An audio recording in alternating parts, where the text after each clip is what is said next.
Hey Aquarius, welcome to your reading. This is Luna with the Artisan Tarot. Make sure to like, share, and subscribe.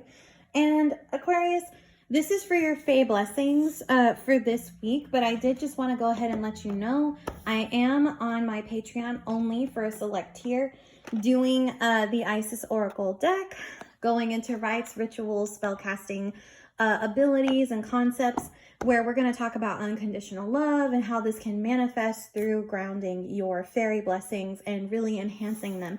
So if you would like to join me or book an emergency session with me or tip me for this reading if you enjoyed it, please check my description box down below, and those are the links that I personally approve, just to let y'all know. So give me just a second here, Aquarius. I'm shuffling. I just did Capricorn's reading and I'm like, y'all, I'm so tired. Like, I am dead.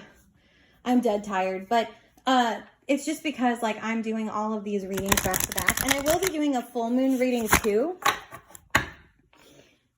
So I just need to check the calendar because that's only for a select tier on Patreon too. But give me just a second here. That's going to be using tarot, not fairy and magic. So just FYI. So if you want to tap in and join me there, you can on my Patreon again, whichever tier you choose. I have like 4, so give me a second here. Show me please, my beautiful Sealy Court Fae spirits. What is going on for Aquarius? What energies do they need to... Actually, what energies are coming in with their Fae blessings and gifts from you guys? Show me please for Aquarius. The collective Aquarius. What Fae blessings and gifts are coming through for them at this moment that are working for them. Let's see what we got. Oh, Aquarius. I love this card. I've been working with this card too. Oh, yes. Okay. That card came up in reverse. Let me just put it like this. So fascinating stuff. So let's go ahead and cover this one and then I'll get to this one. This one's pretty easy for me. But a blessing of movement. Okay. So I have actually been working with this card for some time, and things are moving for me, but not in the way you would think. It has to do with my environment. So for you, this blessing actually may come way faster based on your environmental energies and who you're sharing your environment with, okay? But I'm pointing this out because it's taking a while for this card to actually take effect for my life, but I do know it works. So based on just me working with it already, like one go round, it's shifted things tremendously. But the blessing of movement comes from the Fae that are trying to help you either shift a situation, shift realities, shift dimensions, for those of you who talk about shifting. This is definitely coming in to say, yes, it's happening. It's time. The wheel of time or destiny or fate is coming in to intervene here. And the fairies are giving the gift of movement. Now, this also talks about either changing locations, moving house, and it can also indicate even something with your car, which it did kind of talk about in the book. Like, it hinted at that, and also because she is riding a horse. So I did want to point that out. Now, this card is special because it's so funny. I keep thinking it's a 3, but it looks like a 5 or an 8. So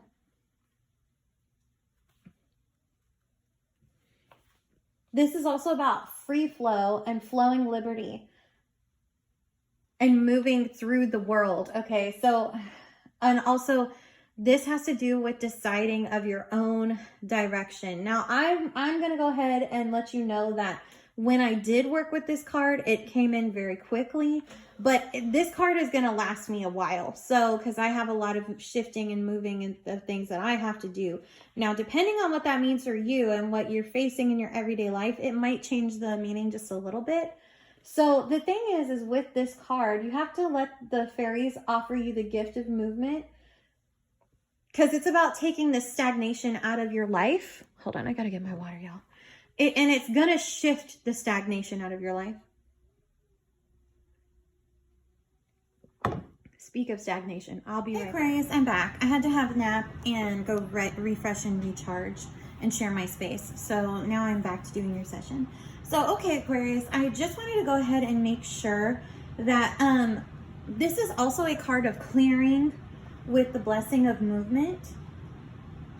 And this is where your life is going to become, in terms of the book, disentangled from cords that have you bound and clearing the way before you so that you can go where you dream and wish of. Let the fairies be with you as you finally begin to break free and explore more, either through movement of the mind, ideas, movement of body, or in the joy of expression of destinations you have dreamed of. This movement will ripple through any emotional places where old habits have pooled and grown heavy in the energy, and let the fairies clear this from you, blessing you with lightness and freedom, a sense of the unknown before you. May the freedom to come and go now be yours, and let every step become a blessing to you. Now that the fairies bless you as you move forward into the unknown adventure of life with its holy freedoms. So that's pretty awesome. So the reason I let these two cards come out together is because it's like you're coming out of stagnation, you're coming into a place where you can be more free to be yourself. Travel, for those of us who have been wanting to travel and have not been able to due to COVID restrictions, that's now the blessing of movement is kind of encouraging you to get going with that, making your, at least attempting to make travel plans. Do so before the retrograde, because there's going to be a Mercury in retrograde in like 2 weeks. Mercury will go pre-shadow, then he will go full shadow, then he'll go post. And I have taken many a vacation during a Mercury retrograde that I did not plan, that I followed. And let me tell you, vacations during Mercury retrogrades can be hard. So if you're going to make plans, plan around Mercury in retrograde. Pluto retrograde is fine, I think, for vacations, because he's more or less just kind of taking things that don't work out away from you and giving you something better anyway.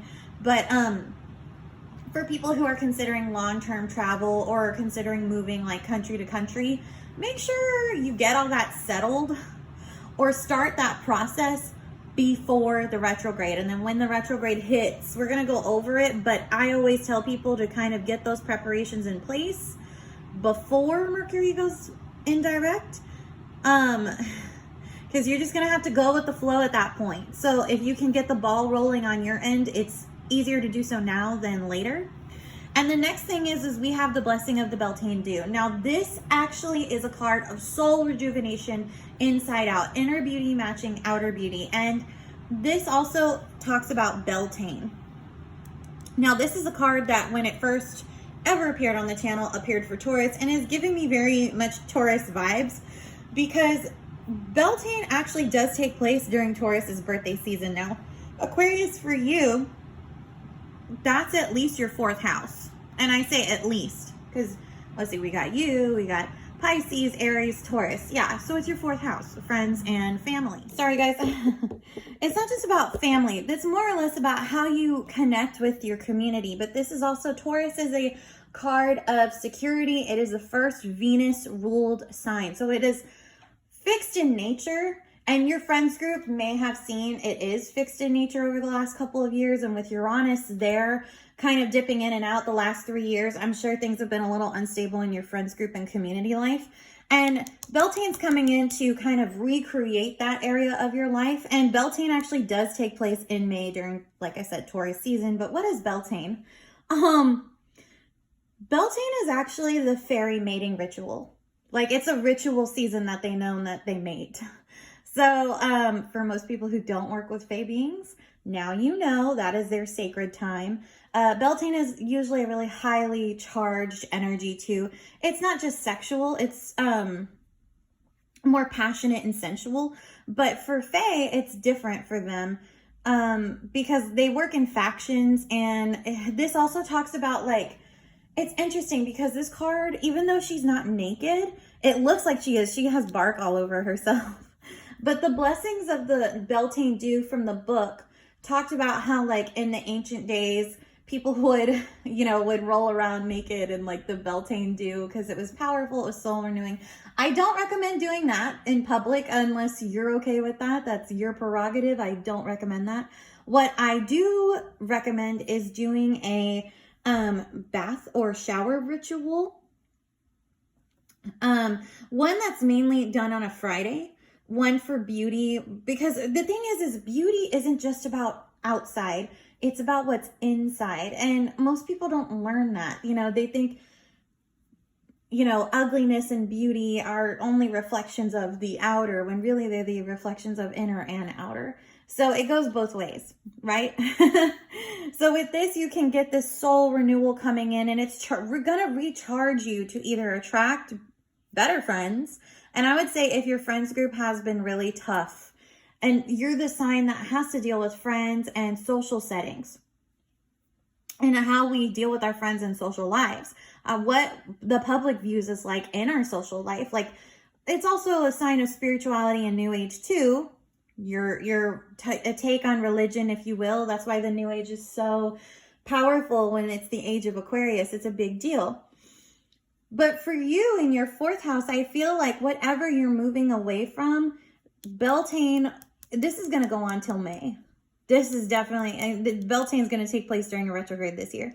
So the fairies are going to be with you, especially in this energy, at least until May. We'll keep reading. But also, FYI, Easter is a fairy holiday. It's like, it's actually, there's like a goddess and she has a bunny and the bunny lays the eggs. And I actually did research on it last year, but I forgot to write everything down because I didn't think I was going to be a year later working with the Fae, like out in the open. I thought that was a private thing for me to do, but the Fae had other plans. So they've been wanting me to come out like and do readings with you guys forever. And I've been like, no, why can't we just be like, it's my thing, you know, like typical Scorpio. I want to do my thing in the dark, you know, because it's a sacred thing for me. And this also is a card of sacred energy, but this is about sacred energy from, again, beauty standpoint, sensuality, vulnerability. You know, I didn't mention this to Taurus when this card came out the very first time it appeared on this channel, but in art history, I have seen plenty of naked people to last me a lifetime all throughout my courses. And the thing is nudity is a very powerful form of vulnerability. And it is, something that in the art world is used as a tool, and it is not meant to be sexual, but sensual. And the thing is Taurus is more or less, they're not, I can't say they're fully sensual, but they understand people. They understand what people need. And that's why they're the first fixed sign. That's why they have Venus. That's why they have Jupiter and the Lover's kind of energy with them, and growth and maturation, because they're also about kind of hanging back and letting things develop the way they need to develop for them to take control. And that is actually perfect to be paired with this movement energy, especially if you've been held back. Now, if you have been held back, Taurus, I am going to tell you that if that's true, and there are things or people or places that are trying to hold on to you, make sure you cannot be successful, what I would recommend is, yes, this energy is already coming in for you. I am going to pull from the Isis Oracle a little bit later. So we're going to go over what rituals you can do to help. But if you don't meet me on Patreon, that's fine. I'm going to do at least 3 to 4 ritual cards that come through. Okay? But if you don't meet me there, one thing I can give you is to do, I know I said a bath spell, do it on, to do the clearing. You can do chakra, you could do a clearing on Saturday with water, a water ritual, just an idea. But that's all I've got for you. Honestly, Aquarius, that's really nice. I had to do your reading in pieces, which I don't like. I like filming all at once, but apparently Spirit just had other plans. So go ahead and meet me on Patreon so we can go ahead and get into the deeper aspects of this unconditional love energy with Mother Isis. And we can come through and we can go through rites, spells, incantations, and how you're going to peel back the layers to go deeper into this unconditional love to help the Fae anchor down the blessings they've given to you, especially this one, because this one's going to be with you from now all the way through May till Beltane, at least till Beltane. I would say Beltane energy, when it comes on quick, but it goes very quickly too. So that's something to note. And until we speak again, I will talk to you later. Make sure to like, share, and subscribe, Aquarius. And don't forget, If you would like to tip me or get an emergency reading with me, you may do so down in the description box below, along with the Patreon links. I will talk to you later. This is Luna signing off. Bye.